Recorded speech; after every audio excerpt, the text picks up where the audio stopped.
This ayah is mentioning names of 5 idols at the time of Nuh alayhi salam. Imam Baghawi says that these 5 idols were in fact about the 5 righteous people who lived between the time of Adam alayhi salam and Nuh alayhi salam.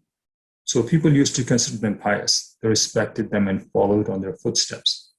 When they died, Shaitan misled people and had them carve out statues. So whenever people looked at these statues of the pious people, they would be reminded of how to worship like these people used to worship, and it would help them increase in the focus during worship. Slowly, the next generations forgot the original intent and began worshiping the statues as idols. Over time, even more idols were created. So from this story, I'm sure many of you would have deduced a very important lesson, as Imam Baghawi described here, about how what started as a good idea turned into something that took people away from religion. So there are many actions today that seem innocent or even beneficial to us, yet over time, they cause challenges. These actions could lead to issues in worldly matters, or they could be of religious nature, leading to bid'ah or innovation. So we have to be extremely careful in what we start as a tradition in our families. Because over many generations, you may have started with a very good intention and a particular mindset.